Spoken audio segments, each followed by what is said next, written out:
자, 우리 마지막 시간입니다. 자, 신없음의 시대와 온라인 목회. 우리 지금까지 이제 그 메타버스에 대한 이야기를 나눴는데요. 여러분께서 뭐 적당히 빨간 약과 파란 약 중에 적당히 골라서 쓰시되, 본질이 무엇인가? 그것의 중심엔 무엇이 있는가를 좀 보시고, 그러면 거기서도 사실 의미 있는 일들을 할 수 있으니까요. 그거 연장선상에서 우리 한번 신없음의 시대와 온라인 목회에 대한 이야기를 한번 가볍게 나눠보도록 하겠습니다. 신없음의 시대가 도래한 거죠. 여러분들 뭐 아시는 것처럼 탈종교화, 탈개신교화, 탈기독교화만을 얘기하는 게 아니고 탈종교화의 시대를 우리가 살아가고 있습니다. 그런 시대에 이 메타버스나 가상의 공간들, 또 우리 기술의 발전으로 우리가 누리는 많은 것들에서는 사실은 이게 그 하나님만을 말씀드리는 게 아니고 신이 존재할 이유들을 하나씩 둘씩 이렇게 제거해 나가는 거죠. 물론 이번에 이 엄청난 그 정말 질병의 재해로 인해서 사람들이 여러 가지로 또 새로운 생각들을 갖게 되었지만, 여전히 사람들은 종교가 왜 필요해? 혹은 뭐 신이 왜 필요해? 이런 생각들을 많이 하게 되는 거죠. 과학의 발달로 인해서도 그런 부분들이 있고, 또 세계를 바라보는 눈들이 또 달라져서 그런 점들이 있습니다만, 자, 그런 상황 가운데에서 이제 온라인에서도 우리가 목회를 해야 된다라는 강한 그런 요구들이 일어나는 것은 사실입니다.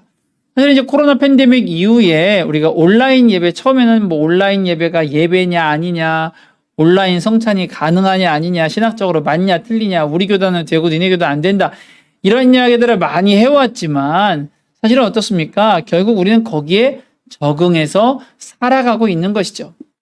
목회라고 하는 것이 우리가 사람을 대상으로 하는 일이라면, 사람이 모이는 곳이 어디이든 우리가 그곳에서 하는 활동들이 목회 활동이 될 수가 있겠죠. 그러면 우리가 이 신없음의 시대에서 도대체 우리 목회자들은 어떤 역할을 해야 될 것인가 생각해 봐야 하는 것입니다. 첫 번째로 목회자들은 섬세한 환경 조정자가 되어야 합니다.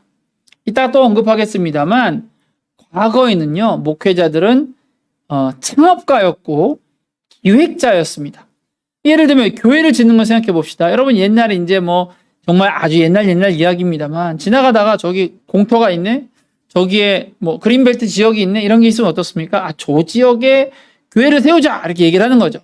공터에다가 천막을 쳐서 사람들이 모여서 같이 이제 공동체를 이루고, 거기서 이제 함께 책임지는 구조가 나오면 뭐 대출을 껴서 교회 건물을 짓고, 또 거기서 또 공동체를 이어서 또 잘 지내고, 그러면서 매번 새로운 비전들을 매해마다 제시하고 사람들을 이끌어가는 것이 전통적인 목회자들의 역할이었습니다.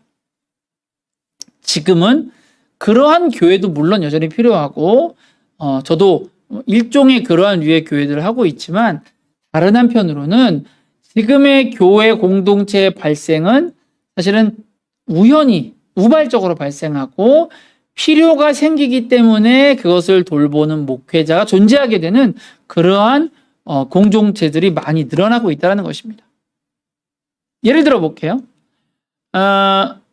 제가 미국에 있는 제 후배, 동생 목사님이 있는데요. 이 후배가 저한테 연락이 왔습니다. 형님 잘 지내세요? 잘 지내고 있지.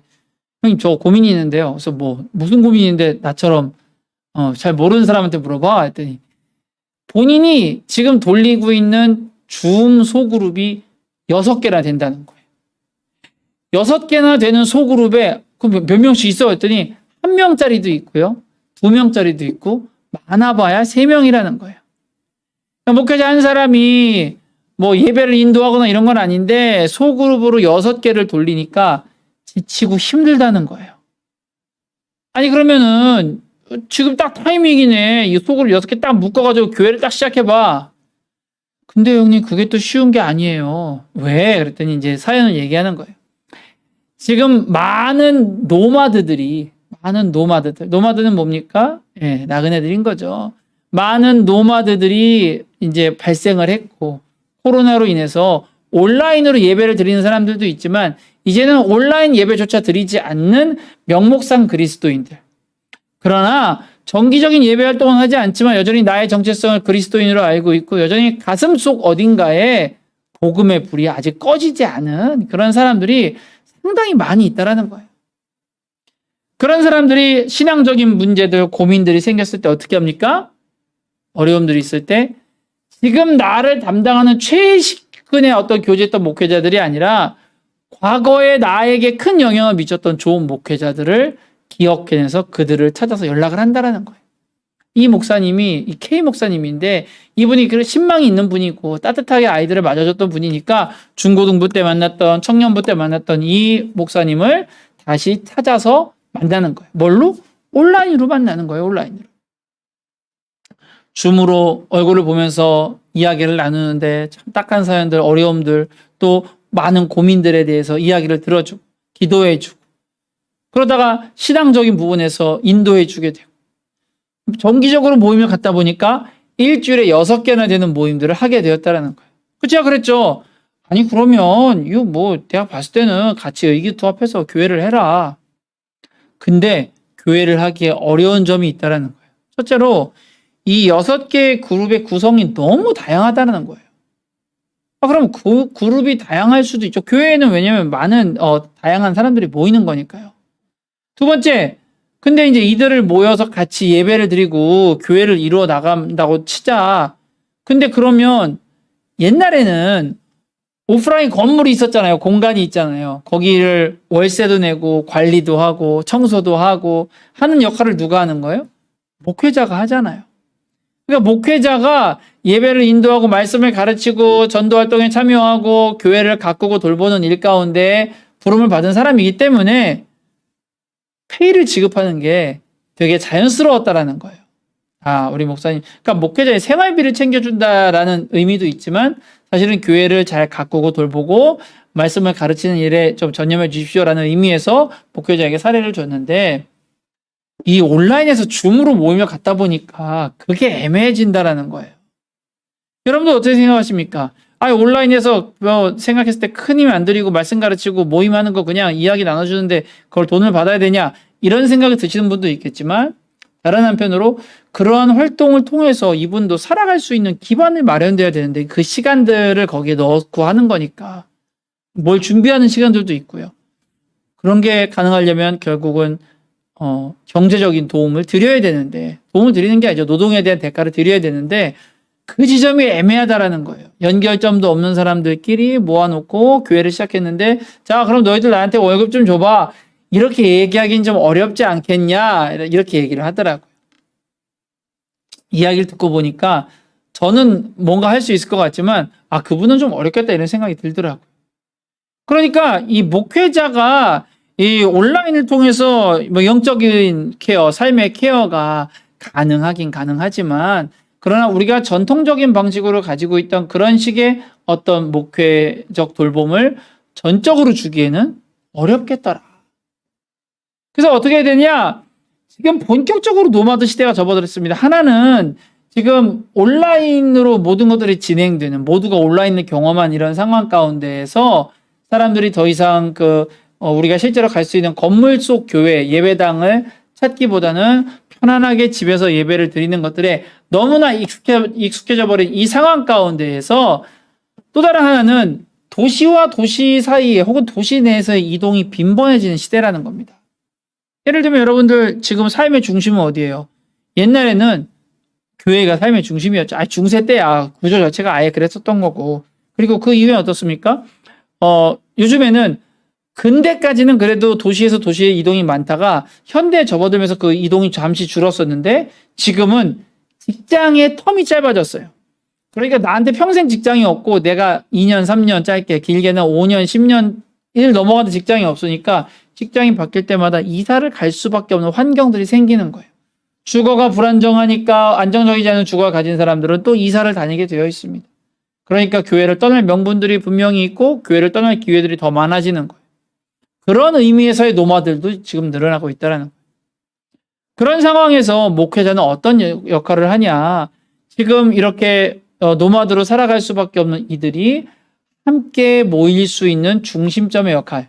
이 중심점이라고 하는 것은 목회자 위주의 목회자 중심의 것들을 얘기하는 게 아니라 이들이 무슨 과거처럼 끈끈한 공동체로 매일 만나고 매일 교회에 모이고 매일 말씀과 기도 이런 걸 말하는 것이 아니라 각자의 있는 자리에서 공동체 의식을 갖되 그러나 과거처럼 타이트하고 좁은 어떤 그러한 거리가 아니라 적절한 거리를 유지하면서 그러나 근본적으로 공동체 의식을 공유하는 그런 모임의 연결점의 역할, 네트워크의 노드의 역할을 하는 것이 목회자의 역할이 된다라고 말씀을 드릴 수가 있겠습니다.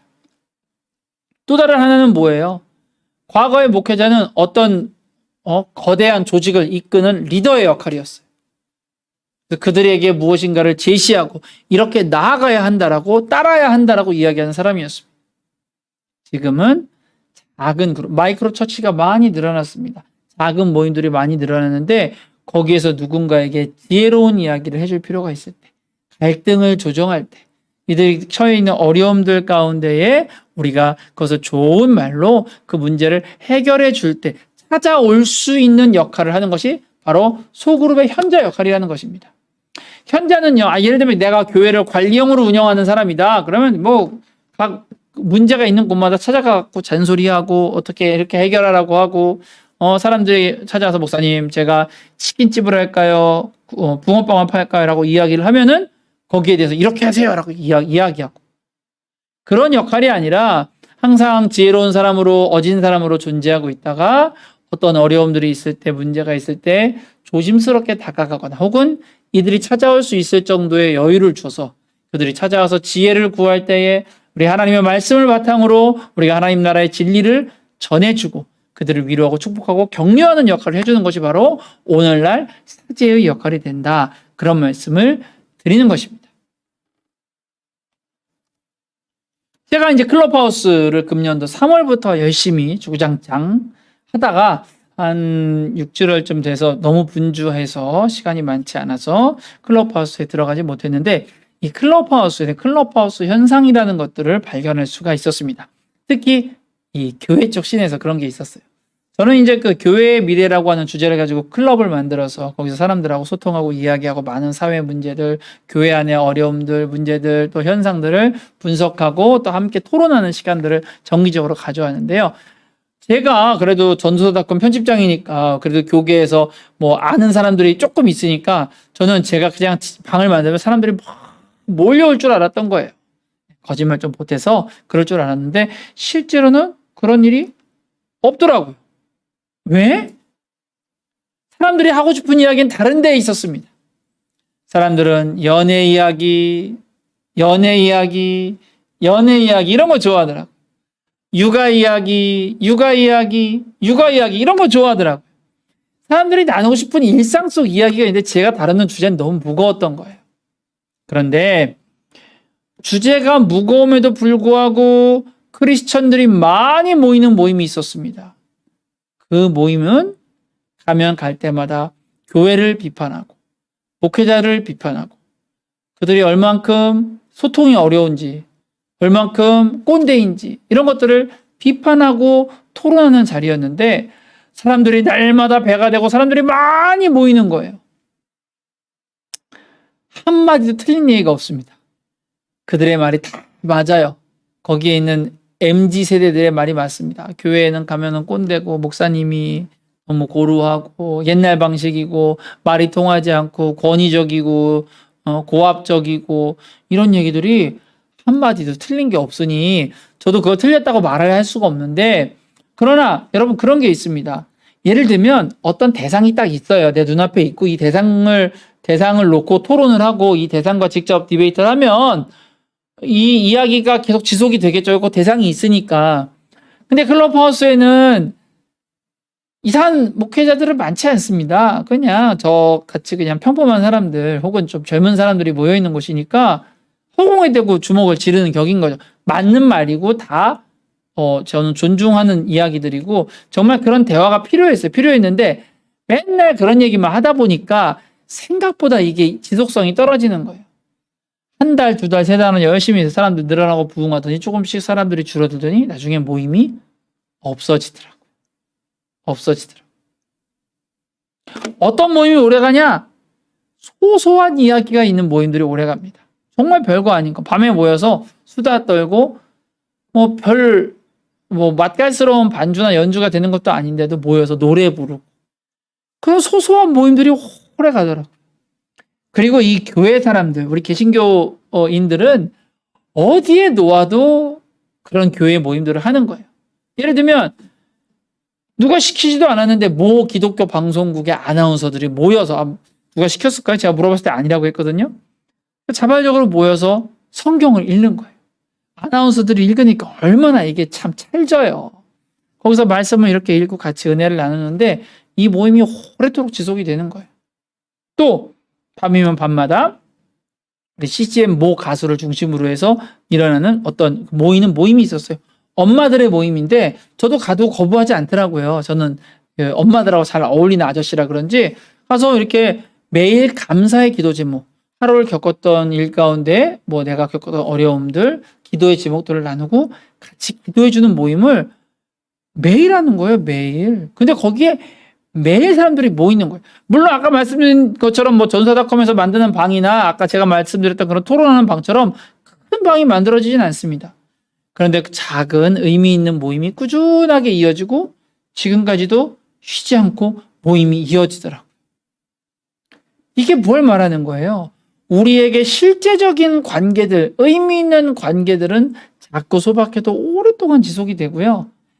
거대한 거대 담론들, 큰 이슈들, 문제의식을 가져가는 말들은 일정한 수명이 지나고 나면 더 할 말이 없어지는 거예요. 대상이 없을 때는 그렇다는 겁니다.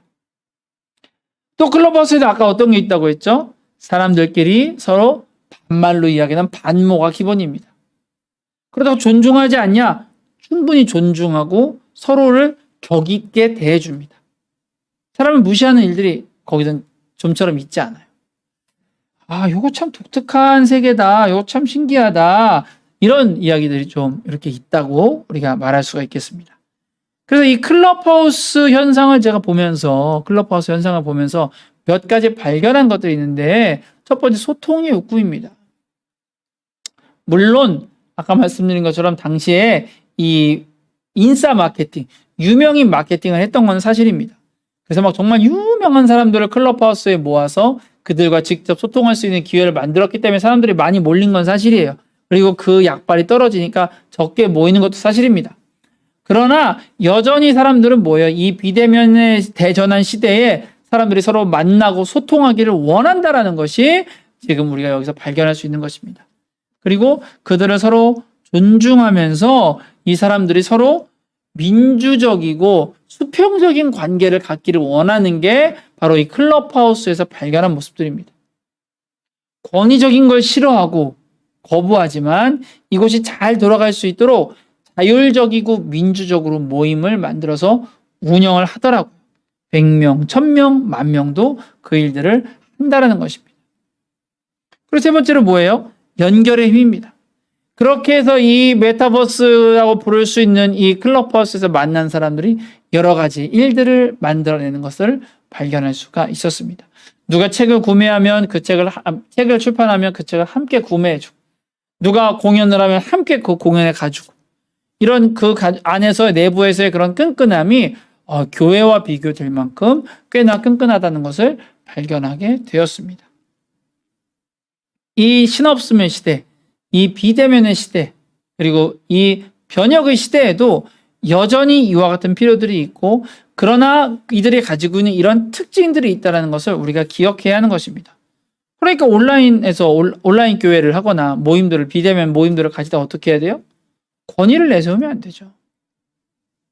내 중심의 목회가 아니라 사람들의 이야기를 잘 경청하고 들어주는 목회가 필요하겠죠.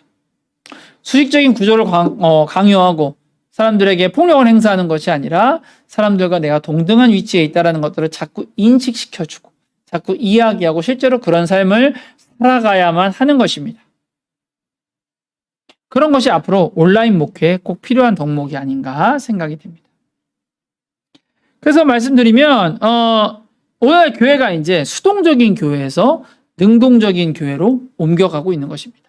수동적 교회는 뭐예요? 아까 말씀드렸죠. 목회자가 건축물을 지을 때부터, 예배를 처음 만들 때부터 목회자가 개인이 계획하고 목회자 개인이 디자인하고 구축한 공간을 관심이 있는 사람들이 모여서 함께 만들어가는, 그러나 사실 목회자 한 사람이 끌고 가는 형태의 교회가 수동적 교회라고 말을 한다면, 능동적 교회는 뭐냐면 수요자 중심이고 아주 능동적이고 그리고 계획돼서 만들어지는 게 아니라 우연히 만들어지는 그런 공동체가 생겨나는 시대라는 것입니다. 그럼 우리 할 일은 뭐예요?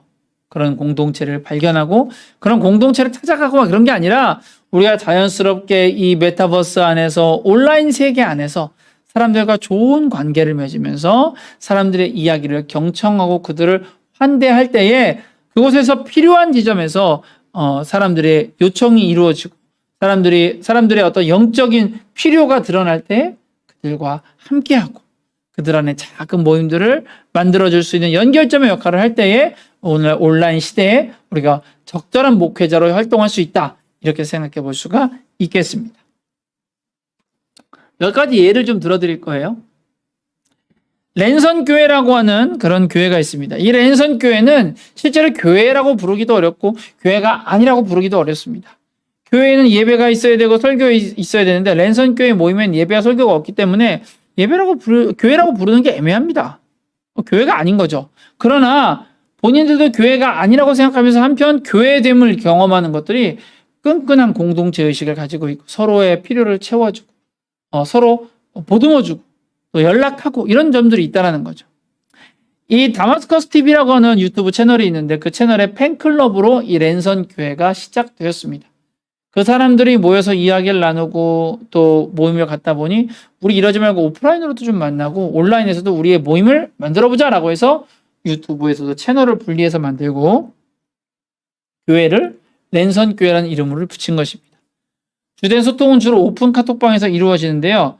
이 오픈 카톡방에서 서로 이제 안부를 묻고 이야기를 활발하게 나누고 있다라고 합니다. 또 여기는 본인들도 첫 번째 주제가 그거예요. 우리는 교회인가? 랜선 교회는 교회인가가 그들의 첫 번째 디스커션 주제였습니다. 저도 바라보면서 나는 교회라고 말하고 싶은데 여전히 우리 마음 가운데에 어떤 있는 허들들이 몇 가지가 있는 거죠. 거기에 이제 목회자들은 꽤 있습니다. 신학생들은 꽤 있는데 근데 이제 어쨌든 집례하는 그런 예배가 있는 게 아니고 또 성례전이 거기에 없기 때문에 이거를 교회라고 불러야 되나 말아야 되나 저도 잘 모르겠더라고요. 그러나 그럼에도 불구하고 충분히 교회 공동체로서의 기능은 하고 있었다. 우연히 누가 거기서 우리 교회 만듭시다 해서 모인 게 아니잖아요. 그냥 그 유튜브 채널을 좋아하는 사람들이 함께 모여서 지내다 보니까 그들 가운데 모임의 욕구가 있었고 그래서 자연스럽게 교회에 가까운 모임이 만들어졌던 것입니다. 재미있는 사례가 되겠죠. 두 번째는 도담교회입니다. 도담교회는 정서호 목사님이라고 하는 목사님이 미혼모 사역을 하시는 걸로 시작되었습니다. 도담이라고 하는 전국에 있는 미혼모들을 이렇게 케어하는 그런 어떤 단체를 만드셨는데 거기에 있는 그 단체 모임과 도담교회가 기존에 있던 교회가 있는데 그 교회가 하나가 되면서 도담교회라는 이름으로 모이게 되었습니다. 도담교회는 놀랍게도 무려 6, 7년 전부터 네이버 밴드를 통해서 온라인상의 그 도담 모임이 존재했습니다. 전국 각지에 있는 그 미혼모 여성들과 만남을 갖고 연락을 하기 위해서 밴드를 만들어 두는데 이들을 영적으로 좀 도와야겠다는 마음이 들어서 정서호 목사님께서 네이버 밴드에 모임을 만드신 거예요. 교회를 만든 거예요. 저도 이제 거기에 한번 기도회를 인도하러 초빙이 되었습니다. 하루짜리고 그 기도회라는 게 긴 게 아니라 10분 정도이기 때문에 큰 역할을 한 건 아니었습니다. 가서 그냥 이렇게 잘 있으면 된다고 해서 그래서 제가 가서 그 자리에 이렇게 이제 예배를 인도하고 했는데요. 예배라고 부르기도 뭐할 정도로 짧은 시간입니다. 말씀을 읽고 짧은 멘트를 나누고 같이 기도하고 이제 그런 시간인데 반응이 얼마나 뜨거운지 몰라요. 들어오면은 목사님 안녕하세요 반갑습니다 할렐루야 목사님 너무 좋네요 막 이렇게 하고 거기서 또 이제 말씀을 막 나누고 뭐하고 말씀을 막 나누는 사이에서 또 아멘 막 이런 반응들이 나오고 끝나고 나서도 교제하는 가운데 누구 엄마 괜찮아요 어디에 누구 엄마 괜찮아요 잘 지내고 있어요 그때 그 일 어땠어요 시시콜콜한 이야기까지 그 라이브 방송을 통해서 계속 이야기들이 나눠지더라고요. 그런 걸 하루에 2번 한다고 생각해 보세요. 정서적 친밀함이 굉장합니다. 매번 예배가 끝날 때나 들어올 때 목사님께. 아이고, 목사님 사랑합니다. 목사님 슈퍼입니다. 목사님 너무 건강하셔야 돼요. 목사님 보고 싶어요. 이런 이야기들을 계속 매일 이런 일들이 일어난다고 생각해 보세요. 매일 예배 드리거든요. 저는 정말 와, 대단하다 이런 생각이 드는데 그게 무슨 OBS를 써서 DSLR을 써가지고 캡처보드를 연결을 해서 실시간 방송 이런 기술적으로 가능한 게 아니고 네이버 밴드에 있는 라이브 기능이 얼마나 조악해요 사실. 그렇게 지금은 많이 좋아졌지만 초창기 진짜 별로였거든요. 그거를 통해서도 충분히 소통하고 교제하고 공동체됨을 이룰 수 있었다라는 말씀을 드리는 겁니다. 근데 그들이 이렇게 친숙하게 된 거는 목사님이 이분들을 개인을 어떻게 케어하시고 이런 것도 물론 있겠지만 중요한 건 매일 같이 예배를 드리는 공동체라는 거예요. 예배를 통해서 사람들이 하나가 되고 서로 교제하게 되고 하나의 공동체를 이루어가게 되는 그 과정이 굉장히 아름답게 느껴지더라고요.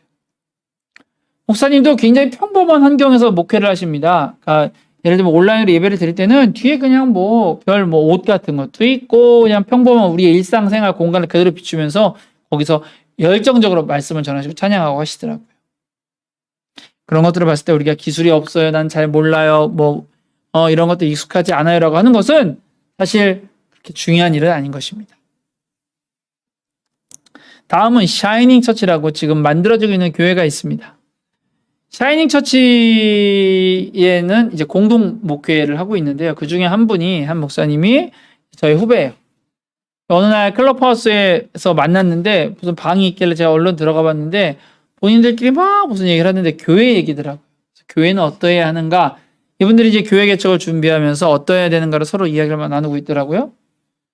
그냥 우리끼리만 있으니까 또 친한 그 목사님이었으니까 아니 그러면 내가 한번 컨설팅을 해드릴 테니 한번 들어보시겠어요? 이렇게 얘기를 했더니 아 좋습니다 이렇게 얘기를 하더라고요.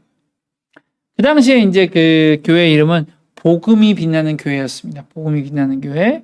제가 복음이 빛나는 교회가 너무 좋다. 특히 너처럼 보수적인 교단에서 활동하는 목회자는 복음이 빛나는 교회 참 좋은데 그런데 복음이 빛나는 이라고 하는 그런 어떤 마인드들은 그동안 많이 있어 오지 않았느냐. 빛나야 하는 것은 예수 그리스도이시지만 예수님이 빛나면 우리가 죽고 어두워지는 게 아니라 우리도 함께 빛나는 것 아니겠느냐. 그러니 복음이 빛나는 교회라는 표현보다는 우리 각자의 삶이 빛나고 아름다워지기를 바라는 마음으로 그냥 빛나는 교회로 만들어보자 이렇게 제안을 한 거예요. 그러면서 그 교회가 온라인에서 어떻게 공동체를 이룰 수 있는지에 대한 이야기들, 교회가 오늘날 어떠한 흐름을 가고 있는지에 대해서 선교적 교회론부터 시작해서 교회를 구체적으로 운영하는 방안까지 해서 막 이야기를 나눴는데 이야기를 나누다 보니까 5명이 10명이 되고 10명이 20명 돼서 몇십 명이 거기서 그 얘기를 듣고 있는 거예요. 그러면서 제가 거기서 강조했던 게 바로 브랜딩이 중요하다. 브랜딩이라고 하는 건 교회가 하나의 컨셉트와 결을 가지게 그 고유의 컨셉트와 결을 갖게 되는 것인데 이게 너무 중요하다고 제가 얘기를 한 거예요. 그러면서 이제 교회 이름에 대한 이야기를 했었고 이 교회가 마지막으로 선택한 이름은 샤이닝 처치입니다. 얼마나 밝고 힘있어 보여요. 샤이닝 처치. 그런 이름으로 교회가 시작됐습니다. 그런데 이 교회가 시작될 때 지금이 어떤 시대예요? 팬데믹 상황이잖아요. 사람들이 모일 수가 없는 거예요. 모일 수가 없으니까 어떻게 하냐면 이 목사님이 그 친구 목사님과 그런 얘기를 나눕니다. 우리 어차피 비대면이고 온라인이니까 온라인으로 준비할 거면 우리 그냥 어디에 있는 거 상관없이 다 같이 모이자. 얘기를 한 거예요. 그러니까 나랑 가까운 관계에 있었던 누구, 그전 사역자를 말하는 게 아니고 오랫동안 사역을 했으니까 가까운 관계에 있었던 누구, 친구 누구, 가족 누구 이런 사람들을 같이 한 자리에서 모여서 온라인상에서 모여서 줌으로 예배를 드리는 거죠. 매주 그런 식으로 예배를 드리니까 사람들 사이에 친밀감이 생기고 동질감이 생기고 그리고 우리가 교회로구나 하는 생각들이 사람들 사이에 생겼다는 겁니다. 그래서 여기서는 이렇게 모임들을 재미있게 예배 모임을 가진 뒤에 예배가 끝나면 항상 클럽하우스에서 뒤풀이를 한다는 거예요. 이게 아주 주요했던 거죠. 그러니까 우리가 줌으로 예배를 드리고 마칠 수도 있는데 줌이라는 게 사실 좋은 점도 많지만 이제는 약간 치이잖아요. 약간 지겹잖아요. 그런데 필요한 그런 피로감이 없도록 줌으로 모임을 갖고 줌이 아니라 그 클럽하우스에서 음성을 통해서 서로 대화를 나누는데 이 대화가 즐거우니까 사람들이 모르는 사람들이 막 여기 찾아오는 거예요. 그래서 같이 대화에 참여하기도 하고 듣기도 하면서 여기가 사실은 개척을 준비하는 교회 모임이구나 하는 것들을 알게 되었다는 겁니다. 지금은 몇 달간 이런 과정들을 통해서 교회가 온라인상에서 성장을 하고 감사하게도 공간을 얻어서 그렇게 해서 이제 새로 교회를 개척해서 시작하게 되었다라고 이야기를 전해주더라고요. 온라인 모임에도 이런 가능성들이 존재한다는 겁니다. 왜? 시간과 공간을 초월하니까 그전에는 여러 가지 이유로 만나지 못했던 사람들이 만날 수 있다는 거죠.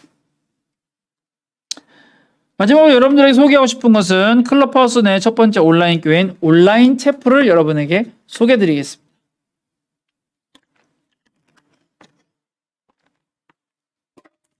이 한국 클럽하우스 내 클럽하우스 안에서 온라인 교회가 처음 생겼는데 이 온라인 교회는 우리 피모 목사님이 이제 운영을 했습니다. 본인은 온라인 채플린이라고 하는 그런 아이디를 만들어서 처음부터 온라인에서 목회를 해야겠다는 그런 가능성들을 생각하고 시작을 한 거죠. 그렇지만 이 교회 모임을 모이기 위해서 코어 멤버를 모으고 뭘 조직했던 것이 아닙니다. 그냥 온라인 채플이라는 것들을 하려고 하는데 관심 있는 분들은 오시라고 해서 대부분 거기서 처음 만난 사람들이 거기에서 함께 예배를 드리게 되었던 것입니다. 온라인상에서 드리는 예배니까 제한적인 게 많죠. 그렇지만 그 제한적인 환경들이 오히려 우리의 마음을 더 뜨겁게 만들고 사람들로 하여금 더 적극적으로 참여하게 만드는 것을 제가 직접 경험하고 확인했습니다. 그래서 아무 관계없이 만난 사람들인데 사람들하고 일을 나누는 거예요. 누구님은 이걸 해주시고 누구님은 이거 성경 본문 누가 읽으시겠어요? 기도는 누가 하시겠어요? 이런 것들을 서로 정해서 하더라는 겁니다. 아주 지극히 예전 중심의 어떤 그런 예배였는데 그러한 예배를 통해서 사람들 사이에 나눔이 가능하고 서로가 서로를 섬겨주는 일들이 가능해졌다는 거죠. 그리고 중요한 건 뭐냐면 거기에서 절기 때마다 부활절, 세월호 7주년, 7주기 또 다양한 일들 가운데에 절기마다 클럽하우스 내에 있는 교회들이 함께 모여서 예배 모임들이 함께 모여서 연합 예배를 드렸다는 겁니다. 공간과 시간을 초월할 수 있으니까 우리가 그 가운데에서 연합 활동들을 하는 게 큰 어려움이 없더라고요. 초연결 시대의 교회는 이러한 방식으로 탄생할 수 있다는 것입니다.